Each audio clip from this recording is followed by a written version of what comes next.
அவர் தனிச்சு நிற்கிறேன்னு சொல்லி அவருக்கு ஏதோ வயிறு நிறையுது, அது அவர் நிறைஞ்சிட்டு போட்டோம். தனிச்சு நின்னா வயிறு நிறைஞ்சிருமா? வயிறு நிறையும் இல்லை பை நிறையும், அவ்வளோதான்.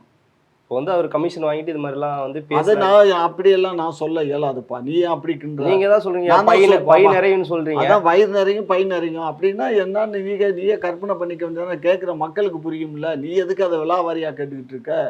இல்லையா, மக்களோட சந்தேகங்கள்லாம் கேட்டு தெரிய வைக்கணும். மக்களுடைய சந்தேகம், மக்களுக்கெல்லாம் சந்தேகமே இல்லை. மக்கள் கரெக்டாக இருப்பாங்க. அது நாக்கிர் பேசுறத கிளியராக கேட்டுக்கிட்டு இருப்பாங்க. கவலைப்படாத. ஓகே, இப்போ வந்து அவர் வந்து நேத்துவ கல்லிறக்கும் போராட்டம்லாம் வந்து நடத்தியிருக்காரு. மதுபான பனைமரத்துல விக்குன்னு ஏறினார் பாத்தியா? என்ன பண்ணியிருந்தாங்க பனைமரத்துல? ஏணி மாதிரி இங்கிட்டு அங்கிட்டு கம்பை கட்டி அந்த கம்பு மேல டக்குன்னு தாவி மேல போய் பண்ணாரு. ஏன் பனை ஏறு? அவருக்கு ஏற்கனவே பனை ஏறி நாடார் வகையை சேர்ந்தவர் தான். அவர் எப்படி ஏறி இருக்கணும்? கம்பு கட்டாம காலில் தடையை போட்டுல ஏறி இருக்கணும். இப்போ நான் ஏறுவேன், நான் பனை ஏறுவேன் இந்த வயசுல. எனக்கு 78 வயசு ஆச்சு இல்ல. நான் பனை ஏறுவேன், காலில் தடையை மாத்திரம் போட்டுக்கிட்டு நம்ம தென்னை பனையெல்லாம் ஏறிடுவேன். புரியுதா? மாப்பிள்ளைனால ஏற முடியாது. மாப்பிள்ளை ஏணி மாதிரி பச்சுக்கிட்டு ஏணியில் ஏறி. மாப்பிள்ளைங்கிறது எந்த மீனிங்ல சொல்றீங்க நீங்க? அதெல்லாம் எந்த மீனிங் இருந்தால் அவருக்கும் எனக்கும் புரிஞ்சா போதும், உங்களுக்கு புரிய வேண்டாம்.